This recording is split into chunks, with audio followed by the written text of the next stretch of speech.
partitions qui ont été créées parce que ce disque dur qui est dans cet ordinateur, il avait déjà OpenSUSE auparavant.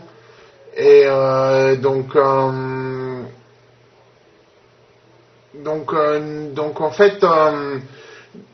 fait, on a les partitions qui avaient été créées auparavant et tout.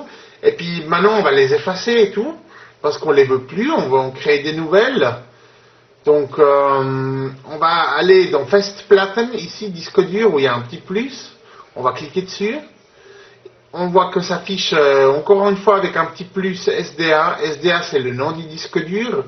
C'est comme ça que l'ordinateur l'a nommé automatiquement, SDA. Et on voit SDA1, SDA5, SDA6, SDA7. C'est toutes les partitions qu'il y a dessus en fait. Et justement, on veut les supprimer. Alors on commence par la dernière partition, c'est SDA7. On clique dessus, on sélectionne. On voit ici que la fenêtre, elle change.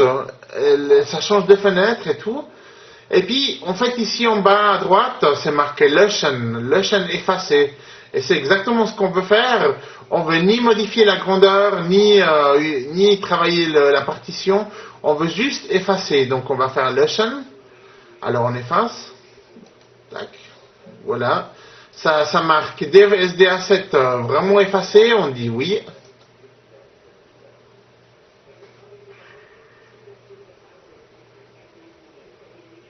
Ensuite, on veut effacer la deuxième dernière partition. On va l'effacer aussi. On va tout effacer en fait. Hein. Donc on va aller dans SDA6, là, clic.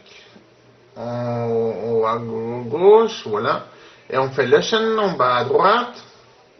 On fait OK. Avec SDA5, on fait la même chose. Donc on clique sur SDA5 en haut à gauche. En bas à droite, on fait Löschen, on fait effacer.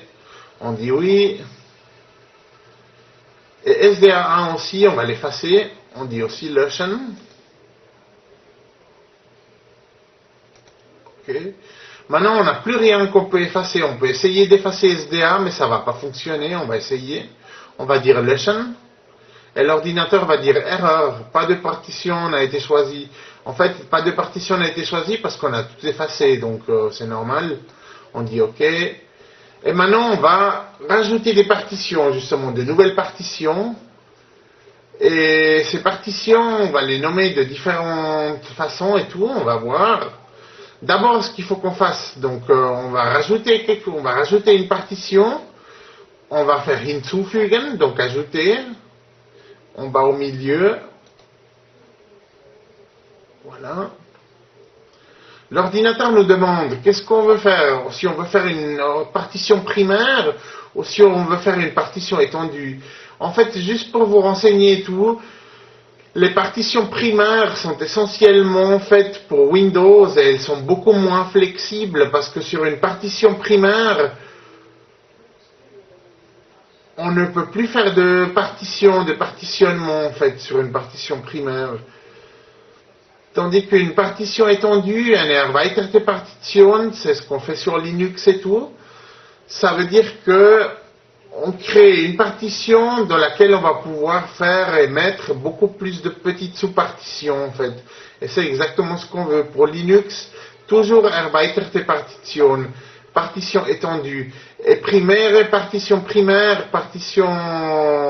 ça c'est pas un bon truc. Hein. C'est peut-être éventuellement pour Windows, mais je crois même pas que c'est nécessaire. Donc, primaire partition, on laisse tomber et on utilise erweiterte Partition. Voilà. Partition étendue. On va faire weiter.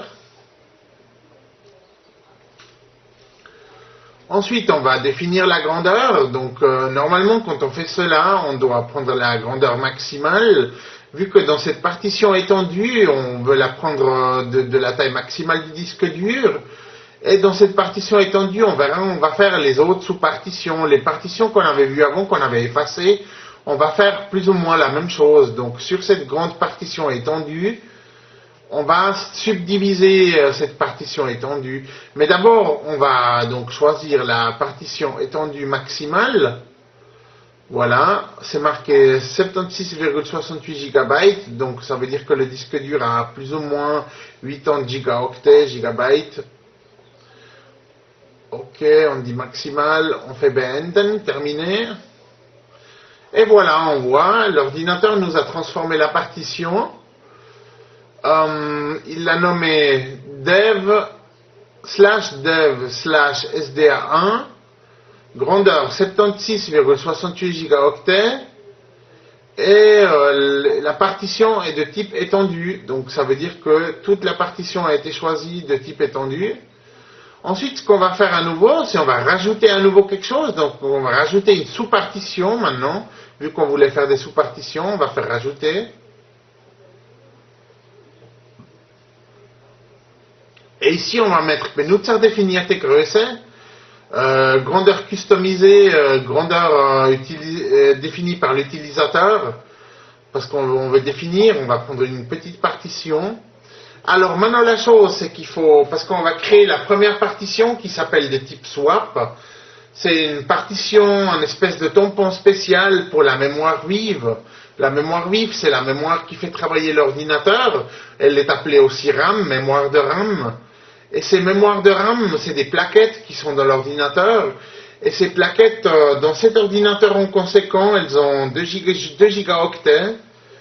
Et justement, la mémoire swap, elle doit toujours être le double du montant de mémoire RAM qui est dans l'ordinateur. Donc si on a 2 gigaoctets de mémoire RAM dans l'ordinateur, on va choisir 4 gigabytes, donc le double de mémoire swap. Donc on va mettre 4,00 gigabytes. Et on va faire weiter, continuer. Ensuite, on veut ni une partition externe, on veut une partition swap.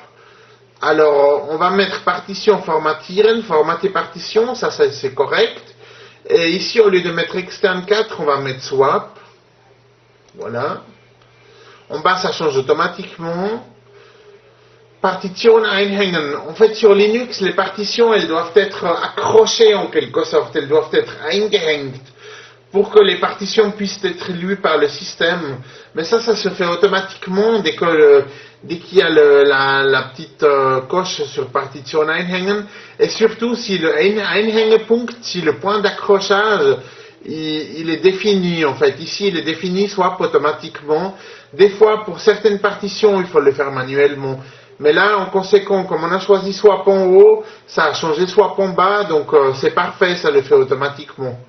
Ça fait l'accrochage de la partition automatiquement. Voilà, donc on va faire beenden, terminer.